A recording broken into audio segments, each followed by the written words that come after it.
This is a Saturday Morning TVLog from Big D's Entertainment Rankings and Reviews. It's clobbering time. Welcome to another Saturday Morning TVLog, and this time around it's the Fantastic Four from 1967, brought to us by Hanna-Barbera and Marvel Comics. Greetings, true believers and fellow YouTubers out there.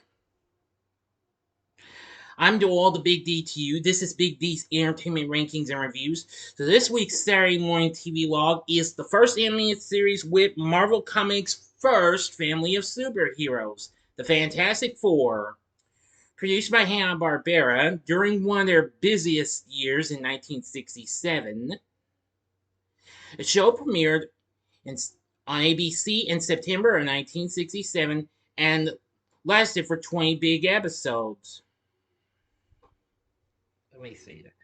Now, of course, the program featured character designs by Alex Toth, who, of course, worked on numerous other Hanna-Barbera shows.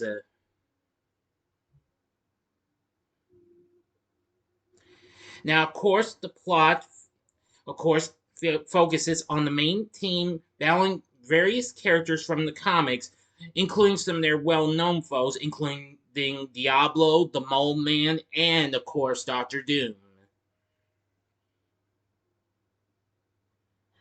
Now, I never knew this even existed because I didn't have Cartoon Network back then, because Cartoon Network did rerun the show. Anyway, before I get into it, it ran for 3 overall years, because after the first, its one and only season, it had reruns going until 1978. 1970. I'm getting a little. My apologies. And then after it ended, it later got rerun on Hanna-Barbera's World of Super Adventure, which started in 1978 in syndication going on to 1984, which of course 1978 was the same year when the group returned to TV in the new Fantastic Four, which I'll talk about down in a future episode. Now then, I will say each episode is full of action and fun, what have you, just like what you could get from the comics. Now then, let's see here. Now, every episode of Fantastic Four was one whole episode, except for episode 5, which was 2 short stories.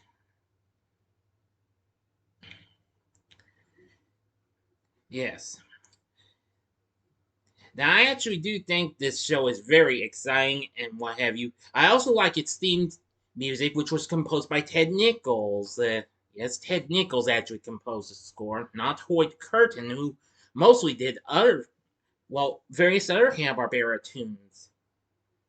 Nevertheless, I think it was so cool, and I do like the way it turned out and what have you. The Baxter Building looks good. So does their vehicle, the Fantastic Car. Well, I don't think we see a Fantastic Car. I think we see like kind of a jet or something like that in the series. I could be wrong. It's been a long time since I last saw the show. Even after it was done showing on Hanna-Barbera's World of Super Adventure, it would later get shown on Cartoon Network when it started as part of their Super Adventures block. Later on, Cartoon Network and later Boomerang aired the show restored with its intro and closing. Now, in some countries, they actually aired it with an announcer speaking the names of the main characters.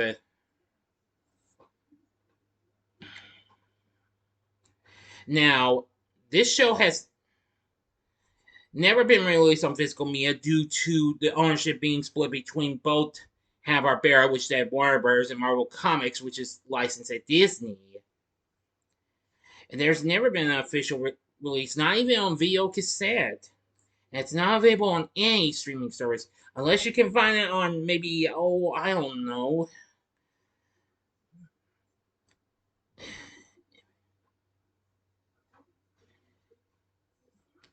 You could probably find it on maybe Well, the Internet Archive would have that, and well, as long as they don't have it officially blocked off, you can find it. There are a few episodes on. There is a little bit on YouTube, but not a whole lot though. But anyway, but you could probably look up other places and what have you. May not be no streaming service, but you'll find it. You'll eventually find it. Now then, let me go ahead and give you a look at our main characters. Well, it may not give you much, but you did see what the characters look like when I showed you the intro title card, though. But there's the four along with Doctor Doom. Yes, I'm glad they got that character to look real good, just like in the comics. Now, usually I save Photoshop for later, but I thought I'd go and show you since this is a short, gonna be pretty short and what have you. Anyway, I had a lot of fun watching this when it got rerun. After I got Satellite, I managed to get to see more of this, even after seeing Cartoon Network at certain relatives' places and what have you. Yeah. Now, for our voice acting cast, we have Gerald Moore voicing Mr. Fantastic. Of course, that's Reed Richards. Joanne Flug voices Susan Richards, aka the Invisible Girl. Jack Flounders voices Johnny Storm, the Human Torch. And Paul Frees, who of course was already well known, of course, after he had recently voiced Boris Badenov in Rocky and Bullwinkle, and he did voice acting in other tunes before this, as Benjamin J. Grimm, aka a favorite of everyone, maybe, the ever loving blue eyed thing. Now, other characters are included. Now, Freeze also voices Uatu the Watcher in an episode. Jack Flounders also voices Mo-Man. Now, there's other characters that appear. Ted Cassidy, who most people know him best as Lurch from the Addams Family. And of course, he'd later voice the Thing in the new Fantastic Four animated series in 1978. Which would be one of his last voice roles before he passed away. He voices a Galactus. We do see that character in there. Henry Corden, future Fred Flintstone voiceover, second one after Alan Reed, voices Atuma and Molecule Man. Yeah, you'll see those characters. Regis Koric voices the character Diablo. Frank Gersel voices Blastar. I do believe I've heard of that character. Don Misick, a familiar Hanna-Barbera voice actor, voices the Skrull Emperor. Yes, you do see the Skrulls in one episode as well. Marvin Miller voices the Super Skrull. Vic Perrin, who would also go on to do some voice acting for Marvel shows. He also recently voiced Dr. Zen in Johnny Quest. He voices the Silver Surfer in one episode. Let's see. There's also Mike Road, whom the same year he would voice Xandor on the Herculoids, another Hanna-Barbera show. Joseph Sorolla voices Doctor Doom. There's Hal Smith voicing the character of Claw. There's Jane Tyler, who recently voiced Jan on Space Ghost the previous year, and Jan Waldo as well, who of course was recently voice acting in the Jetsons. Anyway, again, I wish you the best of luck in finding these episodes. These episodes are really good in my half. This show's really good. I consider this probably one of my favorite Fantastic Four tunes. Now, I do like the 90s series. Now, the new Fantastic Four series, despite not having the Human Torch, was fine and all. It was pretty humorous in some parts because of, the addition of Herbie the Robot. But let's not get too far ahead of ourselves of that yet. Anyway, after 20 episodes were produced and aired, the show ended in September 1968, but continued on until the 70s. So anyway, the Fantastic Four from 1967, an awesome tune. I really did enjoy it for what it had to offer. But what did you think of the Fantastic Four animated series from 1967? Let me know in the comments section below. If you like this video, click the like button, subscribe, and be a part of the Big D Nation. And stay tuned later tonight. I'll be bringing to you a spoiler-free review of Expendables 4.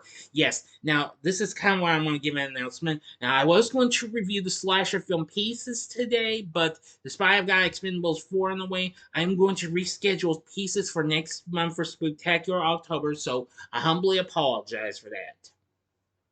Since my Expendables reviews have done so well so far, my review of the third one's already gotten 100 views.